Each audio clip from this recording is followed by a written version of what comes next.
मेरा नाम है मोहित और आपका स्वागत हमारे YouTube चैनल हिस्ट्री चैंपियन में।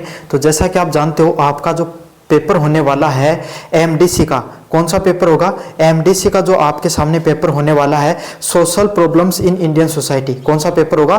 सोशियोलॉजी का जो पेपर होगा, social problem in Indian society, उससे संबंधित आपके सामने जितने महत्वपूर्ण प्रश्न होने वाले, 5th सेमेस्टर का जो पेपर होगा social problem in Indian society, उससे संबंधित जितने महत्वपूर्ण प्रश्न होने वाले सारे आपको करवाने वाला हूँ।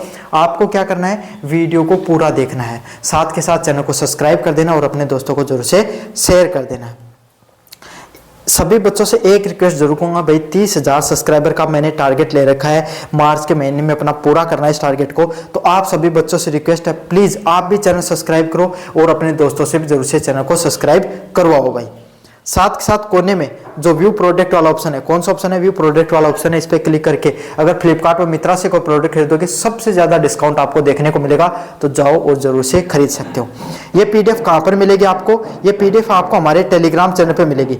टेलीग्राम चैनल का लिंक डिस्क्रिप्शन में दे रखा है। जैसे उस पर क्लिक करोगे, जैसे उस पर क्लिक करोगे आप हमारे टेलीग्राम चैनल पे पहुंच जाओगे। वहां पर पहुंचने के बाद ऊपर की तरफ हिस्ट्री चैंपियन लिखा होगा, यहाँ पर क्लिक करना है। यहाँ पर क्लिक करने के बाद में नीचे की तरफ फाइल वाला सेक्शन मिलेगा, इस फाइल वाले सेक्शन पे क्लिक करना है। जैसे इस पे क्लिक करोगे, कोने में सर्च का ऑप्शन मिलेगा और वहां पर जाकर सर्च कर लेना एमडीसी।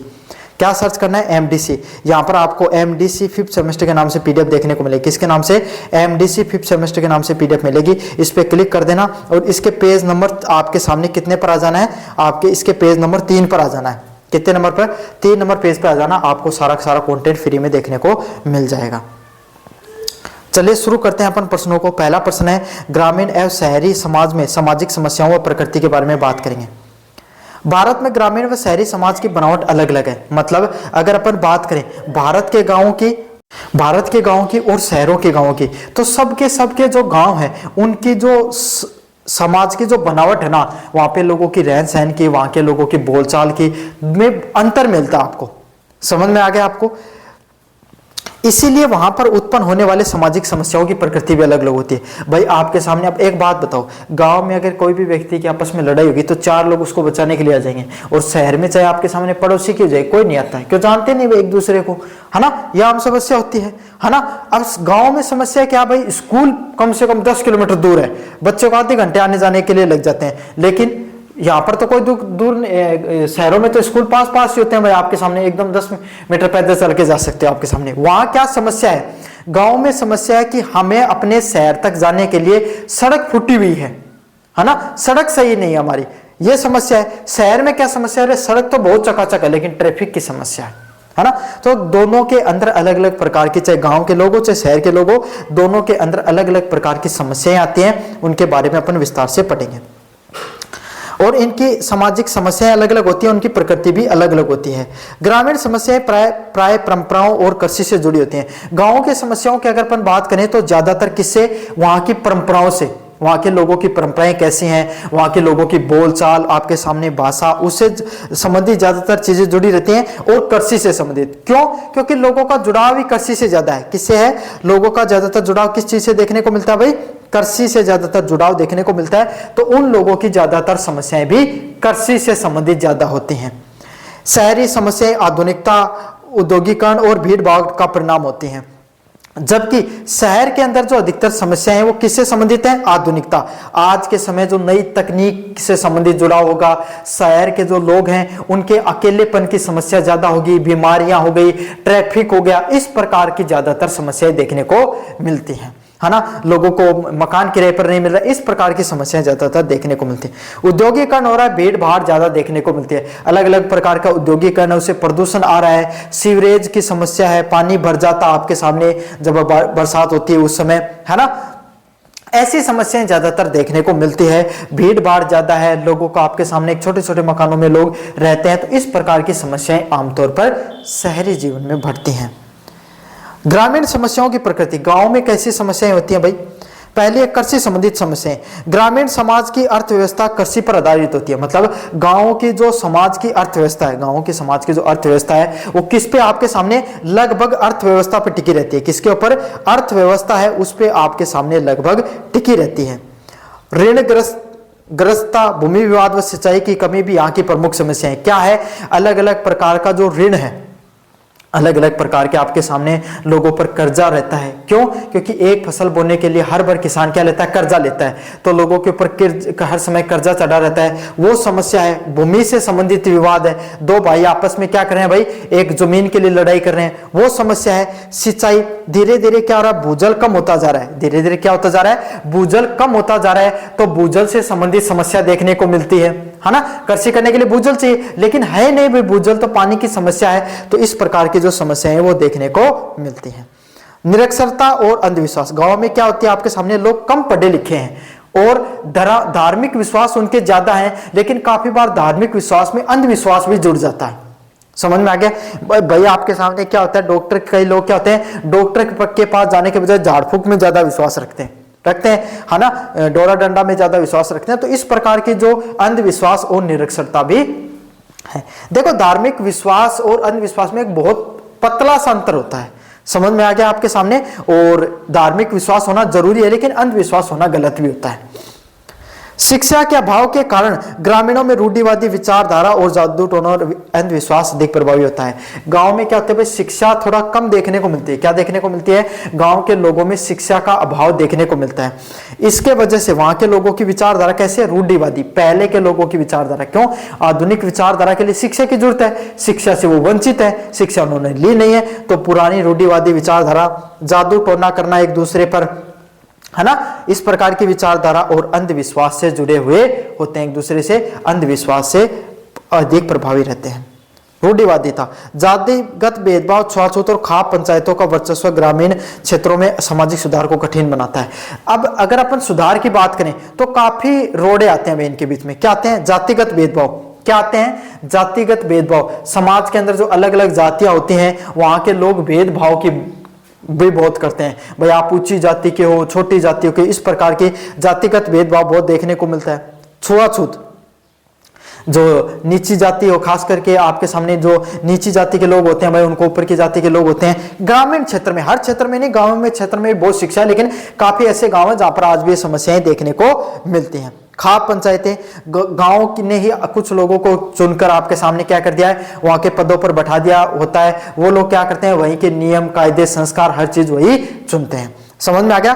तो खाप पंचायतों का वर्चस्व भी ग्रामीण क्षेत्रों में सामाजिक सुधार को कठोर बनाता है। क्या बनाता है? वहां का समाज है, उसमें जो सुधार होना चाहिए जिस स्तर पर, वो सुधार नहीं हो पाता है। तो यही है, रूढ़िवादिता हो गई, जातिगत भेदभाव हो गया, छुआछूत हो गई, और खाप पंचायतें क्या करती हैं, समाज में जिस स्तर पर सुधार होना चाहिए उस सुधार को नहीं कर पाती हैं। शहरी समस्याओं की प्रकृति, आवास और स्लम की समस्या। शहरों में जनसंख्या का अत्यधिक जमाव के कारण गंदी बस्तियां, स्लम का निर्माण होता है। क्या होता है आपके सामने? शहरों में जनसंख्या का अत्यधिक जमाव। शहरों में क्या लगातार जनसंख्या बढ़ रही है? क्या हो रही है? शहरों में जो लगातार जनसंख्या वो बढ़ रही है, इसके कारण क्या, वहां पर गंदी बस्तियां बहुत देखने को मिलती है। क्या देखने को मिलती हैं? वहां पर गंदी बस्तियां बहुत देखने को मिलती हैं। वहां पर अस्वस्थकारी स्थितियां भी होती हैं। क्या होती हैं? वहां पर इस प्रकार की स्थितियां देखने को मिलती हैं कि वहां पर लोग अपना जनजीवन है वो आराम से नहीं काट सकते हैं।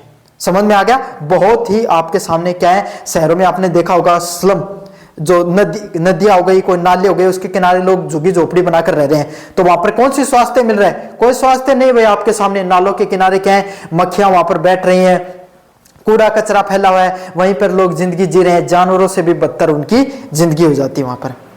प्रदूषण और स्वास्थ्य, अगर आपके पास थोड़े बहुत पैसे हैं और आप अच्छा जीवन जी रहे हो, तो भी आप पर प्रदूषण की और स्वास्थ्य की मार पड़ती है।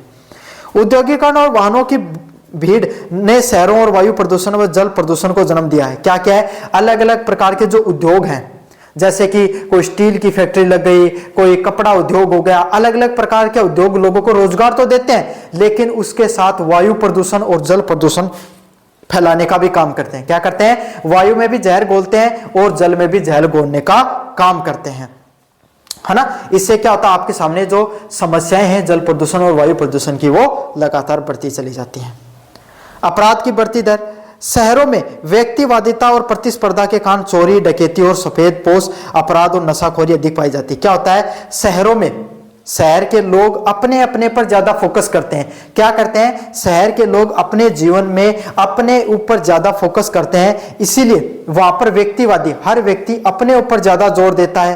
प्रतिस्पर्धा, एक दूसरे से कंपटीशन रहता है। क्या रहता है, एक दूसरे से कंपटीशन रहता है भाई आपके सामने कि मैं ज्यादा पैसे कमाऊं, मैं ज्यादा पैसे कमाऊं। तो इस प्रकार के एक प्रतिस्पर्धा के कारण चोरी, डकैती और सफेद पोश अपराध ज्यादातर देखने को मिलते हैं। कैसे अपराध, जो क्या होते हैं भाई, लोग दिखते नहीं आपको कि क्रिमिनल होंगे, लेकिन उनकी प्रवृत्ति देखने को मिलती है। शहरों में नशाखोरी बहुत स्तर पे बढ़ रही है ना, क्योंकि लोग अकेले रहते हैं भाई। गांव में तो सभी लोग सामाजिक, समाज में सारे के सारे लोग एक साथ रहते हैं, तो क्या है, लोगों को इस प्रकार की चीजों की सोचने की जरूरत नहीं पड़ती है। सभी लोगों का जीवन सामान्य जीवन है।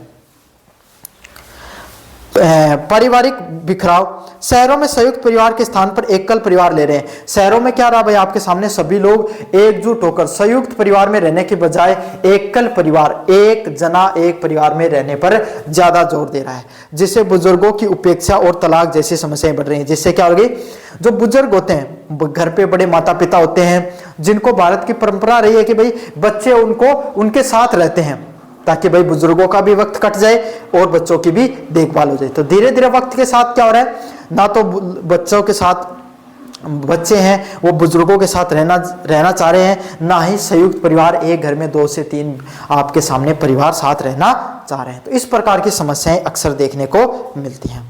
तुलनात्मक विश्लेषण, जहां ग्रामीण समस्याएं सामाजिक संरचना और परंपराओं पर आधारित है, वहीं शहरी समस्याएं आर्थिक दबाव, पर्यावरण संतुलन का परिणाम है। क्या है, जहां ग्रामीण समस्याएं, जो अपने ग्रामीण जीवन है उसमें समस्याएं समाज की संरचना, आपकी जो समाज का जो स्ट्रक्चर है उससे संबंधित होती हैं, परंपराओं से संबंधित होती हैं। वहीं शहरी समस्याएं किससे, पैसे के दबाव, आर्थिक दबाव और पर्यावरण का असंतुलन। जो पर्यावरण है उसमें जो आपके सामने अचूक चीजें देखने को मिलती हैं भाई, आपके सामने प्रदूषण लगातार बढ़ रहा है, उसके वजह से ज्यादातर चीजें देखने को मिलती हैं। ग्रामीण क्षेत्रों में भूखमरी के वजह, गरीबी का स्वरूप भूखमरी जैसे शहरों की अपेक्षा असमानता देखने को मिलती है। गांव में आपके सामने भूखमरी वगैरह जैसी समस्याएं देखने को मिलती है, न्यूट्रिशन की कमी समस्याएं देखने को मिलती है। ग्रामीण और शहरी क्षेत्रों, दोनों क्षेत्रों में अपनी अपनी समस्याएं हैं। शहरों की समस्याओं का एक बड़ा कारण गांव में होने वाली अनियंत्रित पलायन भी है। और सबसे बड़ी शहरों में समस्या किससे बढ़ रही है कि गांव के लोग धीरे धीरे शहरों में बसना शुरू कर चुके हैं।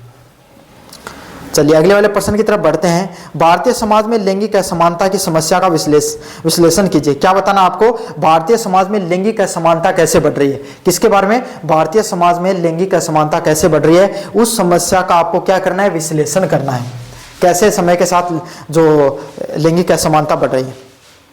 लैंगिक असमानता का अर्थ है स्त्री और पुरुष के बीच में सामाजिक, आर्थिक व राजनीतिक आधार पर भेदभाव होना। लैंगिक असमानता क्या होती है, कोई भी स्त्री व पुरुष के बीच में जो भेदभाव होता है ना, उसको लैंगिक असमानता के नाम से जाना जाता है। किसके नाम से जाना जाता है, लैंगिक असमानता के नाम से जाना जाता है। अब चाहे भेदभाव समाज में हो, समाज में क्या बात भेदभाव होगा कि भाई घर पर कोई फैसला लेने के लिए पुरुष लेता है, महिला नहीं लेती है। काफी लोगों में देखा जाता है कि घर में जो महिला होती है, लड़की होती है, उसको पढ़ने के लिए नहीं भेजा जाता, लड़कों को ज्यादा मौके मिलते हैं। समाज के कोई फैसले होंगे पुरुष लेंगे, महिलाएं नहीं लेंगी। तो इस प्रकार का जो समाज में भेदभाव देखने को मिलता है। आर्थिक रूप से भाई कोई चाहे महिला पैसा कमा कर लाए, चाहे पुरुष कमा कर लाए, हक किसके हाथों में रहेगा, घर के पुरुष के हाथों में रहेगा, है ना। राजनीतिक रूप से सरकार ने, कानून ने, संविधान ने हमें हक दिया है कि महिलाएं भी क्या कर सकती है, चुनकर आ सकते हैं। अब पंचायत वेब सीरीज में अपन ने देखा कि प्रधान मुखिया तो थी महिला, लेकिन उसका चलाता कौन था, प्रधानी पूरी उसका पति। तो यही है, राजनीतिक रूप से वो चुनकर तो आ जाते हैं, लेकिन उनका पूरा काम का देखभाल कौन करता है, उनके पति करते हैं। तो यही समाज के अंदर जो स्त्री पुरुष के बीच में जो भेदभाव देखने को मिलता है, चाहे सामाजिक हो, चाहे आर्थिक हो, चाहे राजनीतिक हो, इसी को लैंगिक असमानता के नाम से जाना जाता है। भारतीय समाज पितृसत्तात्मक पैट्रियार्कल रहा है, जहां पुरुषों की महिलाओं की तुलना में श्रेष्ठ स्थान दिया जाता है। क्या होता है, भारतीय समाज पितृसत्तात्मक है, पैट्रियार्कल है, जहां पर क्या होता है, पुरुषों की तुलना, मतलब पुरुषों को महिला से तुलना किया जाता है और महिलाओं को नीचे स्तर पे देखा जाता है पुरुषों के मुकाबले। यह असमानता जन्म से पहले शुरू हो जाती है। समानता क्या हो जाती है, समाज में क्या असमानता को जन्म देने से पहले असमानता होती है समाज में, वो जन्म देने से पहले ही शुरू हो जाती है और जीवन के हर क्षेत्र में देखने को मिलती है। महिलाओं में भाई आपके सामने महिला पुरुष में जो भेदभाव है, कोई भी बच्चा होता है भाई, कोई लड़की होती है तो घर के ना थोड़े लोग इतना ज्यादा खुश नहीं होते जितना लड़का होता है उतना देखने को मिलता है आमतौर पर। तो यही आपके सामने असमानता जन्म से पहले ही शुरू हो जाती है। लैंगिक असमानता के विभिन्न आयाम, लैंगिक असमानता के क्या है अलग अलग आयाम क्या कहते हैं। पहला है सामाजिक स्तर पर सुधार। पुत्र की चाहत के कारण कन्या भ्रूण हत्या जैसे अपराध बढ़ रहे हैं। क्या हो रहे हैं कि कोई भी घर में भाई लड़की पुत्री का जन्म होता है तो सभी लोग खुश होते हैं, तो इससे क्या होता है कन्या भ्रूण हत्या, किसकी, कोई भी जो लड़की होती है भाई उसकी हत्या कर देना। इस प्रकार की जो समस्याएं वो धीरे धीरे बढ़ने लगती हैं।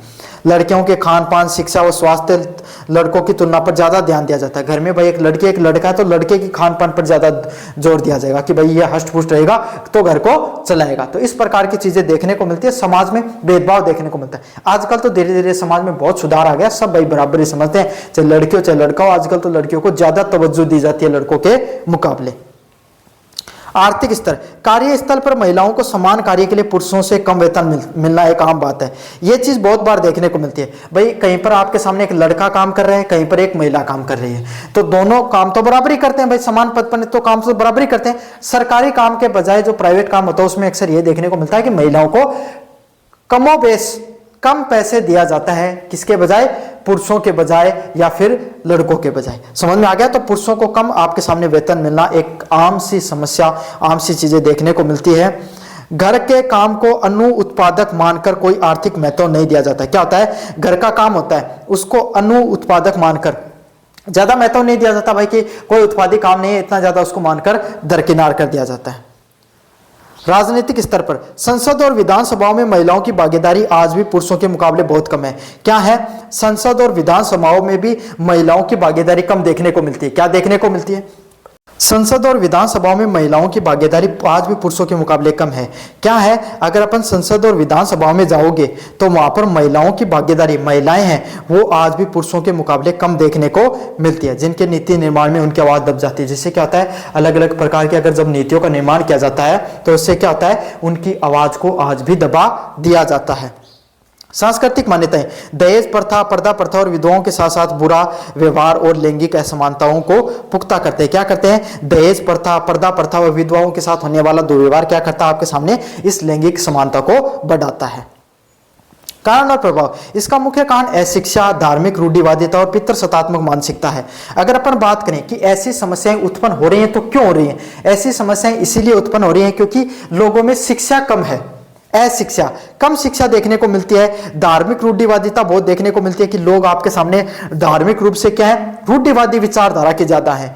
पितृसत्तात्मक मानसिकता है कि समाज के अंदर पुरुषों को ज्यादा महत्व दिया जाता है, घर का मुखिया कौन होता है, पुरुष होता है, महिलाओं को वो अधिकार नहीं मिलते हैं। समझ में आ गया। तो यही है, अशिक्षा, धार्मिक रूढ़िवादिता और पितृसत्तात्मक मानसिकता ज्यादा देखने को मिलती है। अपनी क्षमताओं को पूर्ण उपयोग नहीं कर पाता है। क्या होता है, समाज में महिलाएं अगर देखो, समाज में अगर एक घर में महिला पुरुष दोनों कमा रही है तो वो घर तेजी से विकसित होगा, तेजी से प्रगति करेगा। एक घर में पुरुष कमा रहा है, बाकी सब घर में खा रहे हैं, तो क्या होगा भाई, घर प्रगति तो वो भी करेगा, ऐसी बात नहीं है कि वो प्रगति नहीं करेगा, लेकिन उसकी धीमी प्रगति हो। क्यों, खाने वाले 4, कमाने वाला 1 और वहां पर कमाने वाले 2, है ना। तो फर्क पड़ता है ना। तो समाज, और एक घर ही नहीं, पूरा समाज और पूरा देश विकास होता है अगर महिलाएं आगे बढ़ चढ़कर देश के विकास में भाग लेती हैं। यदि महिलाओं की स्थिति में कुपोषण, मानसिक तनाव और असुरक्षा की भावना पैदा करती है, और यह सब चीजें जो समाज में भेदभाव देखने को मिलता है, इसी की वजह से महिलाओं में कुपोषण, पोषण की कमी, एक जो मानसिक तनाव हो गया और असुरक्षा की जो भावना है उसमें भी बढ़ोतरी देखने को मिलती है। लैंगिक असमानताओं को दूर करने के लिए बेटी बचाओ बेटी पढ़ाओ जैसे अभियानों की शुरू की गया। क्या किया गया, भारत सरकार के द्वारा आपके सामने बेटी बचाओ बेटी पढ़ाओ जैसी योजनाओं को शुरू किया गया, जिससे लैंगिक जो असमानता है ना, जो भाई महिला और पुरुषों के बीच में जो लैंगिक असमानताओं को दूर किया जाए और महिलाओं की शिक्षा पर भी जोर दिया जाए। साथ के साथ सरकार समय समय पर अनेक प्रयास कर रही है, जैसे महिलाओं को सरकारी नौकरियों में आरक्षण को बढ़ाना हो गया, चाहे महिलाओं को घर की मुखिया बनाना हो गया, चाहे महिलाओं को डिफेंस जैसे सेक्टर में जहां पर आपके सामने महिलाओं को नौकरी करने के अवसर नहीं मिलते थे, अब उनको अवसर मिल रहा है। तो समाज के अंदर हर भरपूर प्रयास किया जा रहा है सरकार की तरफ से कि वो महिलाओं को पुरुषों के बराबर अधिकार दिला सके। चलिए अगले वाले प्रश्न की तरफ बढ़ते हैं। कन्या भ्रूण हत्या की सामाजिक पृष्ठभूमि, कारण व प्रभावों की विवेचना कीजिए। कि बताइए कि समाज में कन्या भ्रूण हत्या होती है तो उसके पीछे क्या सामाजिक कारण होते हैं, उसके पीछे क्या प्रभाव होते हैं, उसके बारे में अपन विस्तार से पढ़ने वाले हैं। कन्या भ्रूण हत्या का अर्थ है कि गर्भ में पल रहे भ्रूण की लिंग का पता लगाकर मादा लड़की होने की स्थिति पर नष्ट कर देना। कन्या भ्रूण हत्या क्या होता है कि भाई अगर किसी भी कोई भी एक महिला है, उसके पेट में अगर कोई लड़की पल रही है तो उसको पहले ये पता करना कि वो महिला है, लड़की है या लड़का है। पता कर लिया लड़की है तो उसकी हत्या कर जाती है, हत्या कर दी जाती है। उसी को कन्या भ्रूण हत्या के नाम से जाना जाता है। किसके नाम से? कन्या भ्रूण हत्या, मतलब भ्रूण में कन्या की हत्या करना। यह भारतीय समाज की आधुनिकतम विज्ञान और रूढ़िवादी मानसिकता का शर्मनाक जेल है। भाई आपके सामने क्या है, आधुनिक जो चिकित्सीय प्रणाली होती हैं आपके सामने, उनके माध्यम से क्या कर लिया जाता है भाई, पता कर लिया जाता है कि भाई आपके सामने लड़की या लड़का, और जैसे पता चल जाता है लड़की, उसकी हत्या करवा दी जाती है। तो यह आधुनिक समाज की एक बहुत बड़ी कमजोरी है ये, जो और विज्ञान भी अपने आप में शर्मसार होता है इस प्रकार की घटनाओं की वजह से। सामाजिक पृष्ठभूमि, भारतीय समाज में प्राचीन काल से ही पुरुषों का प्रधान रहा है। मतलब भारतीय समाज की बात करें तो भारतीय समाज बहुत प्राचीन समय से, कब से? बहुत प्राचीन समय से ही क्या पुरुष प्रधान समाज रहा है। कैसे रहा है? पुरुष प्रधान, जहां पर पुरुषों को ज्यादा महत्व दिया जाता है। क्या किया जाता है? पुरुषों को ज्यादा महत्व दिया जाता है। वंश चलाने के लिए पुत्र की अनिवार्यता मानी जाती है। क्या मानी जाती है? अगर कोई घर में कोई लड़का है, अगर वंश चलाएगा तो कौन चलाएगा भाई? लड़का चलाएगा। इस प्रकार की विचारधारा देखी जाती है।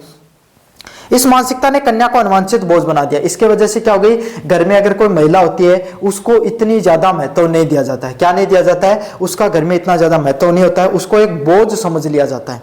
क्या समझ लिया जाता है? एक बोझ के रूप में माना जाता है उसको।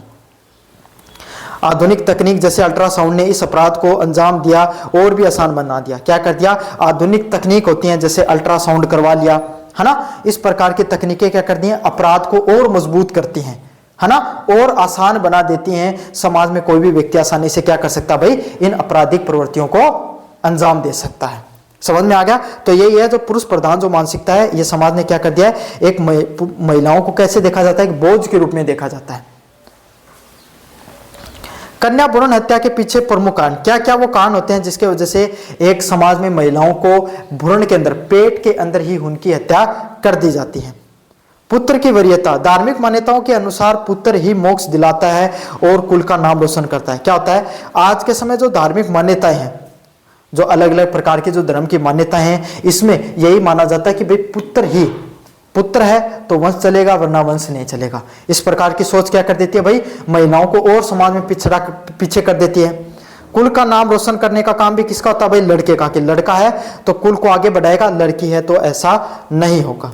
दहेज प्रथा का डर, समाज में व्याप्त दहेज की समस्या के कारण माता पिता बेटी को पालने और उसकी शादी करने से डरते हैं। क्या होता है? समाज में दहेज की समस्या होती है। समाज में दहेज की समस्या के कारण लोग क्या करते हैं? माता पिता अपनी बेटी को पालने से डरते हैं। समझ में आया क्यों? ये भाई बड़ी होकर उसकी शादी करनी पड़ेगी तो दहेज देना पड़ेगा, गाड़ी देनी पड़ेगी, सोना का आपके सामने जेवर बना के देना पड़ेगा। तो ये बहुत बड़ी समस्या है उसकी शादी से करने से, इसलिए वही वो डरते हैं। असुरक्षा की भावना, महिलाओं के खिलाफ बढ़ते हुए अपराध के कारण माता पिता को लगता है बेटे को पालना और उसकी सुरक्षा करना कठिन कार्य है। भाई आज के समय महिलाओं के विरुद्ध अनेकों अनेक अपराध हो रहे हैं, इससे भी लोगों को डर लगता है भाई कि आपके सामने अगर इस प्रकार के जो अपराध होंगे, इससे क्या होगा भाई? एक जो स्त्री है, एक महिला है, उसको पालना बहुत ज्यादा मुश्किल होता है, क्योंकि वही आगे जाके भाई आपके सामने अगर कोई इस प्रकार की घटना हो गई तो उनके समाज में बदनामी हो सकती है, उनको समाज में नीचा देखना पड़ सकता है। समाज में आपके सामने अगर आपके सामने क्या, उनको परेशानी का सामना करना पड़ सकता है। लेकिन ऐसे नहीं सोचते कि भाई महिलाएं अगर आपके घर की लड़की आगे जाकर अगर बहुत ऊंचे पद पे जाती है तो आपका नाम रोशन भी कर सकती है। और अपराध तो कोई कर सकता है, आपराधिक प्रवृत्ति तो लड़कों की ज्यादा होती है लड़कियों के मामले।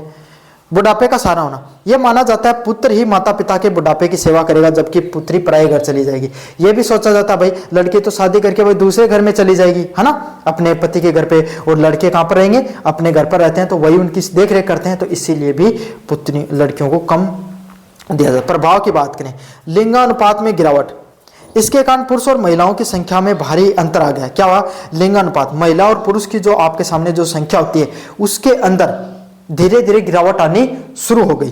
क्यों? क्योंकि भाई आपके सामने लड़कियों को पेट में मार दिया जाता था, तो लड़कियों के जन्म पर कम लोगों ने जोर दिया, लड़कों की जनसंख्या ज्यादा बढ़ी, तो इससे क्या महिलाओं पुरुषों का जो लिंगानुपात है वो गिरना शुरू हो गया।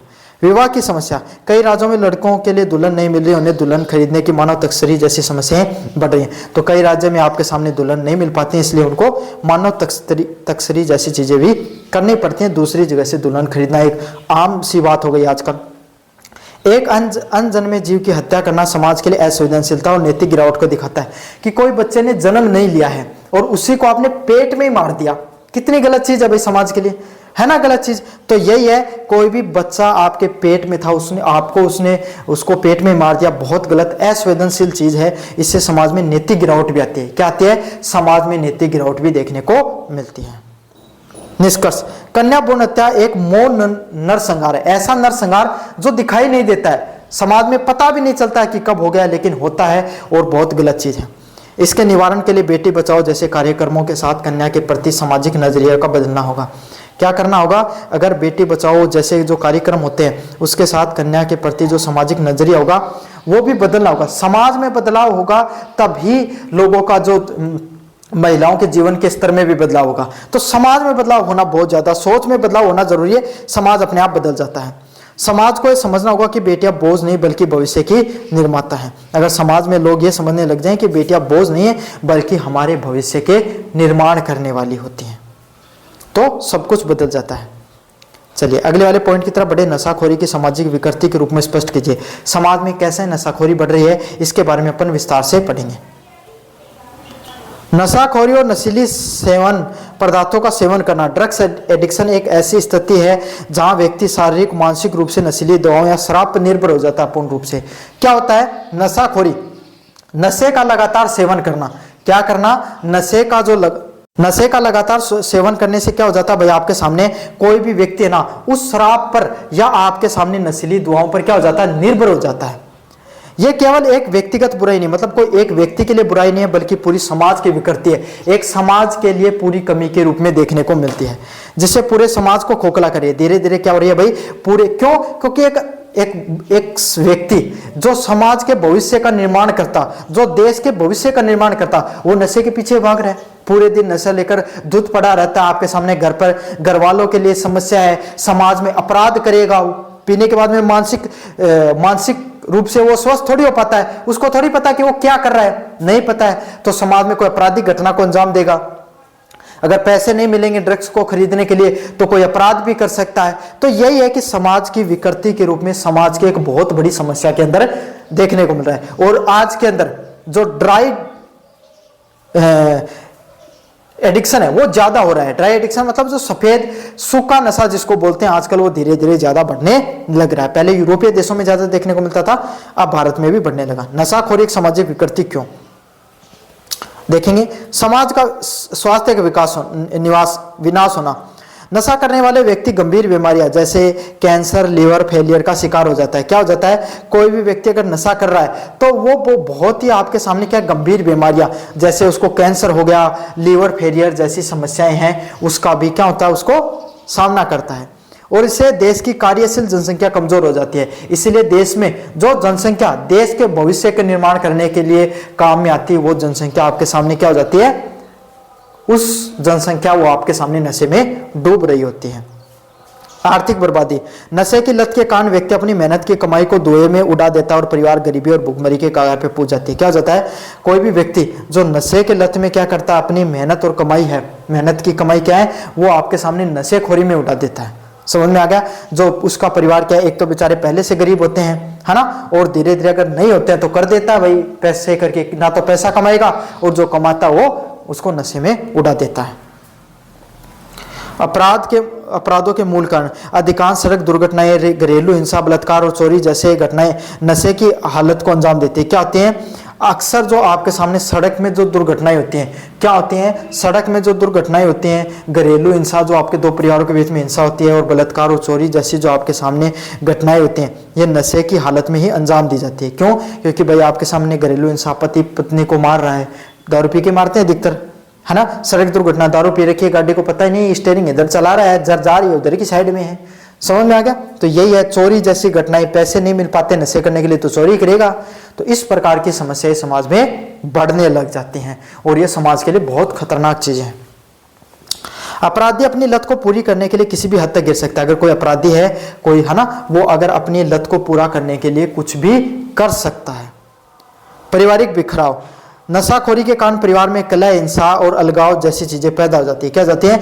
नशाखोरी के कारण परिवार में आपके सामने टकराव देखने को मिलता है, लड़ाई होने लग जाती है ना, लोग अलग अलग रहने लग जाते हैं। नैतिक पतन, नशा व्यक्ति में सोचने की क्षमता छीन लेता है। कोई आदमी दारू पी ले, अरे पा करे किलोड़, है ना, को नहीं रहना दिमाग में शुद्ध बुद्ध के करनो चाहिए, किमी करे किमी बोलो मैं तेरो भाई चलाओगो गाड़ी, ऐ की बात कहे। तो इस प्रकार से क्या होता है, आदमी की सोचने की क्षमता निश्चित नहीं रह पाती है, करता कुछ है, होता उससे कुछ और ही है। साथ के साथ सामाजिक मान मर्यादाओं को भी वो भूल जाता है, करना चाहिए कुछ और कर देता है कुछ और। आज की भागदौड़ भरी जिंदगी, तनाव और बुरी संगति, बेरोजगारी और पश्चिमी संस्कृति ने क्या किया, युवाओं को नशे की तरफ। आज के दिन सिगरेट पीनो तो या मानो जाने को बहुत जोर को बल्लाई को काम करे, है ना, आम सी चीजें हो गई हैं। नशे को अपनाना एक बहुत आम सी समस्या बन गई, लोगों में फैशन और ट्रेंड बन गया है। नशाखोरी एक महामारी है जो आने वाली पीढ़ियों को नष्ट करती है। क्या करती है नशाखोरी? एक क्या होती है आपके सामने, एक महामारी है। क्या है? महामारी है जो आने वाली पीढ़ियों को नष्ट करती है। इससे उन्मूलन, नशा मुक्ति केंद्र, सरकारी शक्ति, जन शिक्षा केंद्र जैसे आपको बनाने जरूरी होते हैं। तो ये आपके सामने जो पेपर होने वाला है, social problem in Indian society sociology का, कैसा लगा वीडियो जोर से बताना, चैनल को जोर से सब्सक्राइब कर देना। धन्यवाद।